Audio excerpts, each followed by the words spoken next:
Hello students, स्वागत है आपके अपने चैनल द केमिस्ट्री वर्ल्ड में।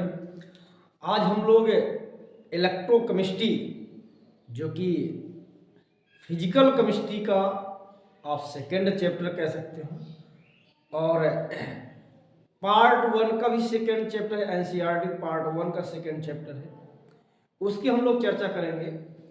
इससे पहले आप लोगों को हेलो एल्केन और हेलो एरीन के मैंने क्वेश्चन बताए हुए थे, उसकी पीडीएफ डाली हुई थी। तो उम्मीद है कि आप लोगों ने सबने सॉल्व कर लिया होगा, क्योंकि किसी भी स्टूडेंट के कोई भी क्वायरीज, कोई भी कमेंट नहीं आए हुए हैं उन क्वेश्चन को लेकर के। तो हम भी ये मान के चलते हैं कि आप लोगों से सारे क्वेश्चन प्रॉपर तरीके से बन गए हैं और सही तरीके से समझ में भी आ गए हैं। इसी को हम लोग एक नेक्स्ट चैप्टर को देखते हुए नेक्स्ट चैप्टर की हम लोग शुरुआत करते हैं। देखिएगा, आज का जो हमारा चैप्टर है वो है इलेक्ट्रो केमिस्ट्री। नोट्स आपका पीडीएफ दे दिया जाएगा, केवल यहाँ पर आपको समझाने का प्रयास करेंगे हम।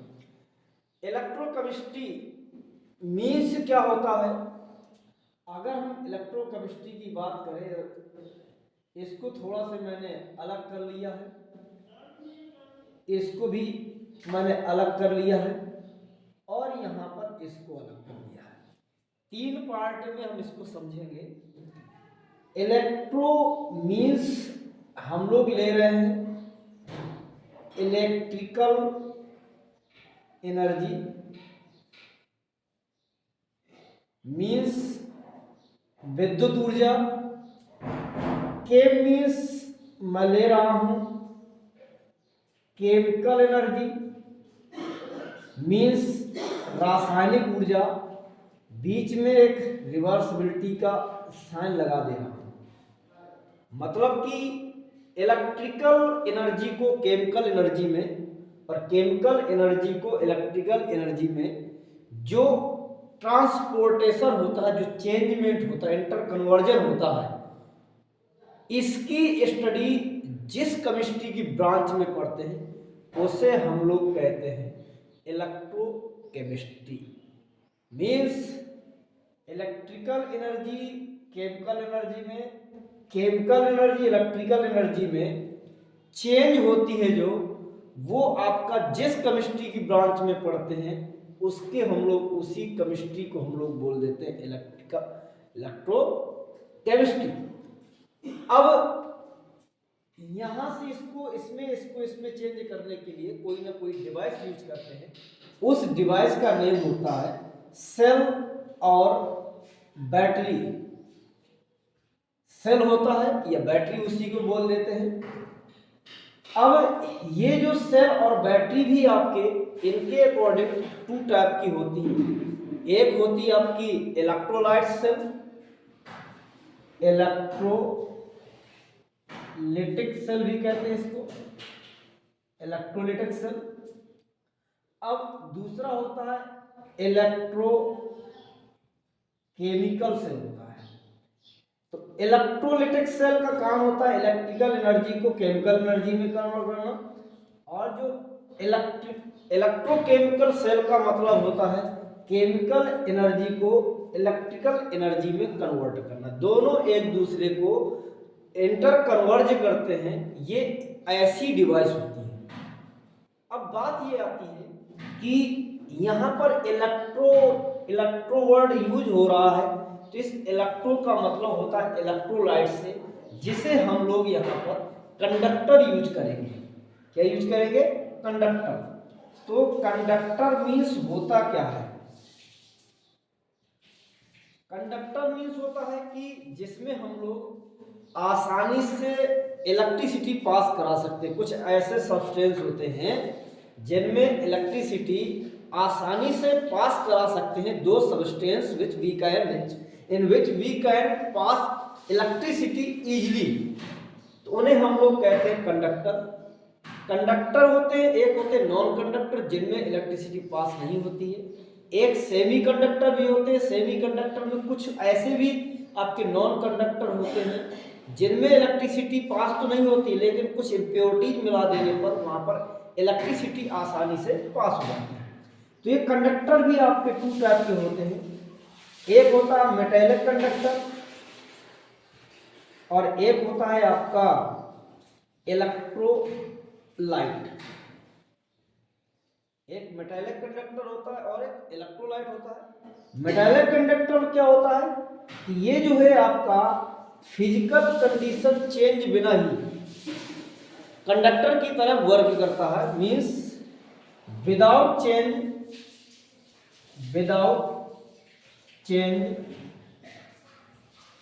दियर फिजिकल कंडीशन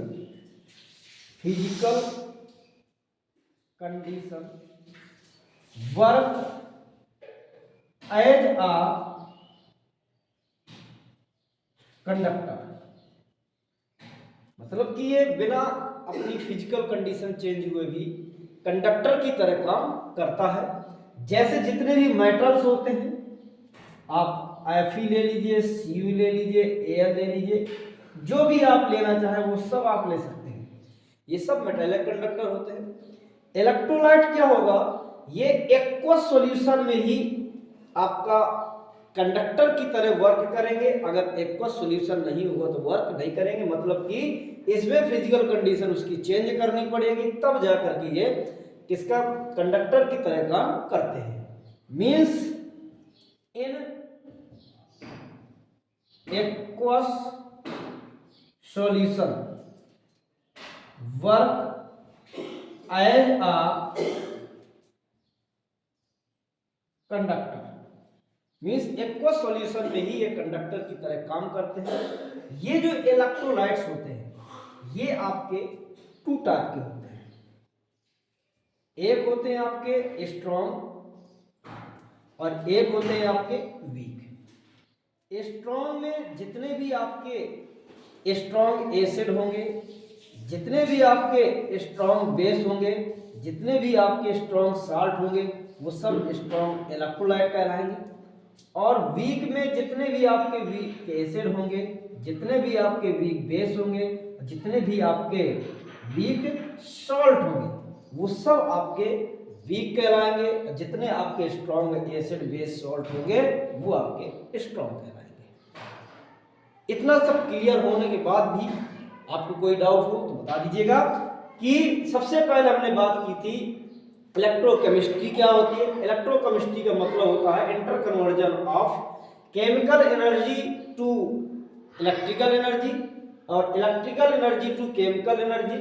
जो हम लोग स्टडी करते हैं जिस भी ब्रांच में केमिस्ट्री की, वो हमारी कहलाती है इलेक्ट्रोकेमिस्ट्री। इसके लिए जो डिवाइस यूज करते हैं, एक होता है इलेक्ट्रोलाइटिक सेल होता है, एक इलेक्ट्रोकेमिकल सेल होता है। इलेक्ट्रोलाइटिक सेल इलेक्ट्रिकल एनर्जी को केमिकल एनर्जी में कन्वर्ट करता है, केमिकल एनर्जी इलेक्ट्रिकल एनर्जी को कन्वर्ट करती है, तो इलेक्ट्रोकेमिकल सेल से। यहाँ पर जो आपका प्रोसेस होती है इलेक्ट्रोलिसिस होती है।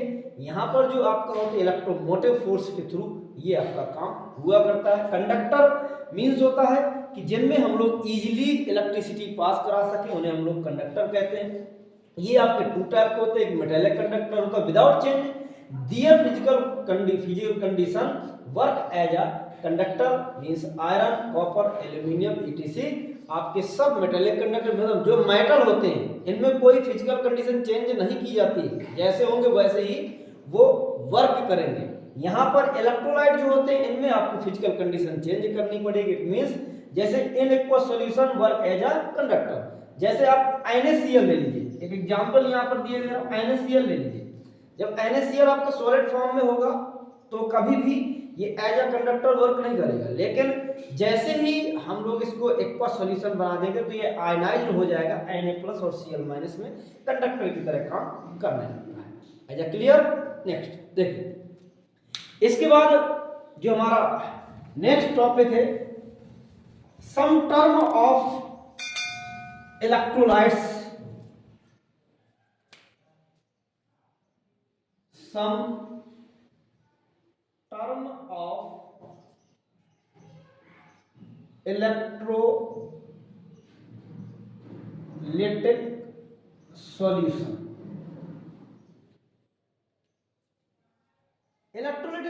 रजिस्टर में कुछ टर्म होते हैं, जैसे सबसे पहला आपका होता है Ohm's law. What is Ohm's law?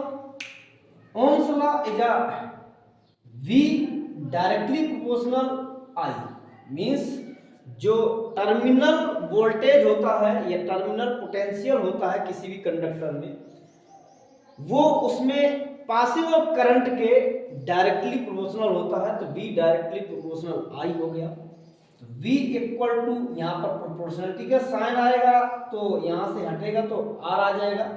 ये जो R है ये यहाँ पर कहलाता है रेजिस्टेंस। रेजिस्टेंस कहलाता है। रेजिस्टेंस क्या करता है? इस जो करंट है, करंट को रोकने का काम करता है, उसी को हम लोग रेजिस्टेंस कहते हैं। ठीक, इस रेजिस्टेंस की जो यूनिट होती है वो आपकी ओम होती है, इसी से ये बना हुआ है। इसमें जो आपका ग्राफ होता है V और I के मिडिल में स्ट्रेट लाइन होता है इस टाइप से। इसके बाद सेकेंड और अगर देखें तो इसका आपकी यूनिट और भी हो जाएगी, जैसे हम यहाँ से निकाले R equal to V upon I हो जाएगी। V की यूनिट आपको पता ही है वोल्ट होती है और A की यूनिट एम्पियर, तो वोल्ट पर एम्पियर भी हो जाती है। सेकेंड है आपका स्पेसिफिक रेजिस्टेंस। इसी स्पेसिफिक रेजिस्टेंस को हम लोग बोलते हैं रेजिस्टिविटी।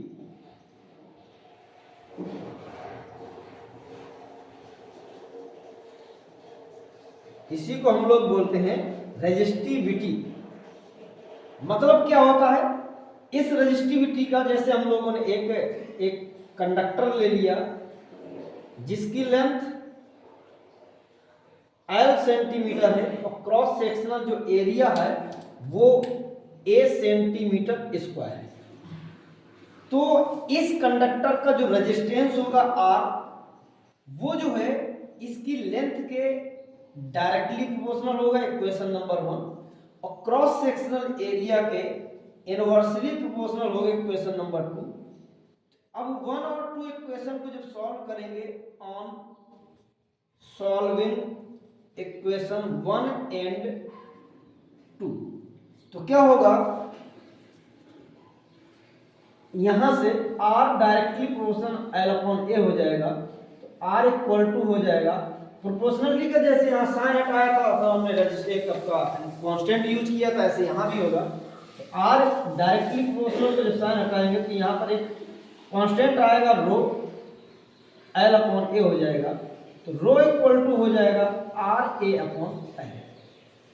ये आपका स्पेसिफिक रेजिस्टेंस कहलाता है, या इसे हम लोग रेजिस्टिविटी भी बोल देते हैं।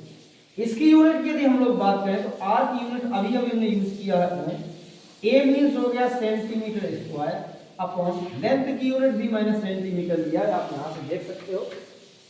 सेंटीमीटर से सेंटीमीटर कट जाएगा तो ये आपका आ जाएगा ओम सेंटीमीटर। ये कहलाती है आपकी स्पेसिफिक रेजिस्टेंस कहलाता है। इसके बाद नेक्स्ट आपका है थर्ड नंबर में कंडक्टेंस। कंडक्टेंस मीन्स होता है the reciprocal of resistance. Reciprocal of resistance.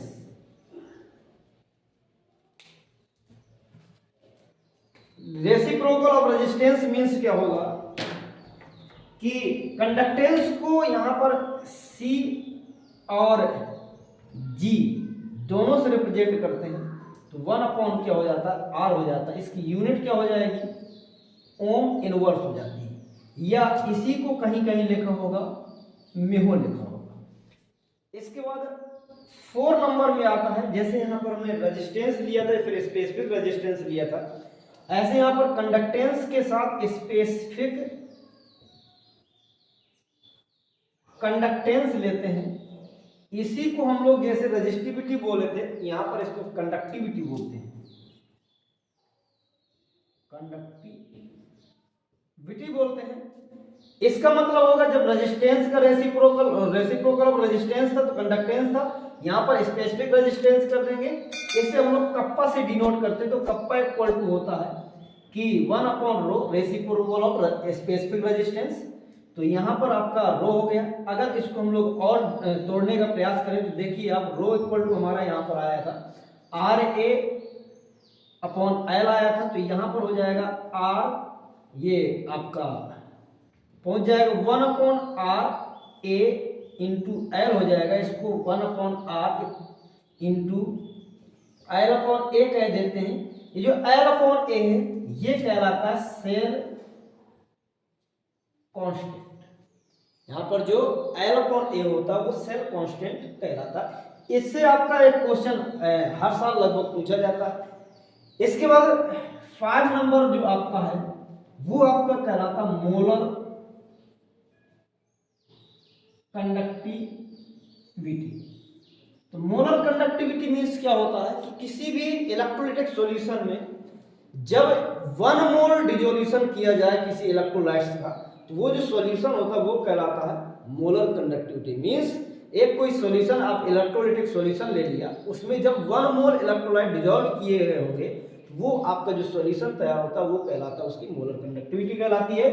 तो इसे हम लोग रिप्रेजेंट करते हैं लैम्डा एम। कभी कभी ऐसा मिलेगा, कभी कभी लैम्डा आपको फिजिक्स में ऐसा पढ़ने को मिला होगा। तो कप्पा इक्वल टू 1000 अपॉन यहाँ पर एम हो जाता है। ये फार्मूला आपका निकल के आता है। इसी के साथ यहाँ पर आपका 6 नंबर में मोलर की जगह एक और आता है इक्विवेलेंट कंडक्टिविटी होता है।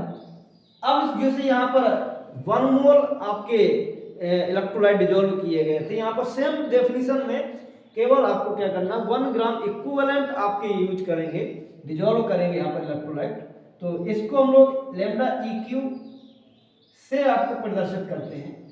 जब लैम्डा EQ इक्वल टू हो जाता है कप्पा इंटू 1000 हो जाएगा। यहाँ पर मोलैरिटी में मोल यूज करते थे, यहाँ पर इक्विवेलेंट वेट मींस नॉर्मलिटी है तो नॉर्मल यूज करेंगे। ये आपका निकल के फार्मूला आता है। मतलब कि ये पहली क्लास में आपको मैंने इतनी सारी चीजें बता दी। ये जो आपका क्वेश्चन है इस साल जो आया था बोर्ड में, इससे रिलेटेड क्वेश्चन आया हुआ था। तो ध्यान दीजिएगा कि इससे कई सारे, मतलब कि आप ये मान के चलिए कि आपसे यहाँ से केवल इतने ही टॉपिक से, फर्स्ट लेक्चर से ही कम से कम आपको 3 से 4 नंबर का मिल सकता है। यूनिट की हम लोग अभी बात कर लें, जैसे यूनिट की हम लोग बात करें तो यहाँ पर कप्पा की जो यूनिट निकालनी थी तो यहीं से आप निकालोगे तो कैसे आएगी, R 1/R की यूनिट आपने निकाली थी। देखिए यहाँ पर कहीं लिखी होगी 1/R की यूनिट, कहीं पर ये लिखी हुई है ओम इनवर्स। तो ओम इनवर्स कर दिया। इनमें से ये सेंटीमीटर स्क्वायर है, ये आपका सेंटीमीटर एक कैंसिल हो जाएगा तो वो भी ऊपर जाएगा, सेंटीमीटर इनवर्स हो जाएगा। इसकी यूनिट क्या हो जाएगी, ओम इनवर्स सेंटीमीटर स्क्वायर और मोल इनवर्स हो जाएगी। कभी कभी ये Simon centimetre square mole inverse लिखी होगी, यहाँ पर बस मोल की जगह इक्विवेलेंट आपको कर देना Simon centimetre square equivalent inverse हो जाएगी। ये इसकी यूनिट होगी। कभी कभी आपकी डायरेक्ट ऑप्शन में यूनिट ही पूछ लेता है, तो इस चीज को बस विशेष ध्यान देना है आपको। ये आपकी पहला लेक्चर है, इसके बाद नेक्स्ट लेक्चर आपको जब पढ़ेगा तो आपको बता दिया जाएगा। वैसे हो सकता है कि आज ही पढ़ जाए या कल पढ़ जाए, इतना आप लोग प्रॉपर तरीके से पढ़ लीजिए। इसका थोड़ा PDF जो भी है वो भी मैं आपको दे दूंगा।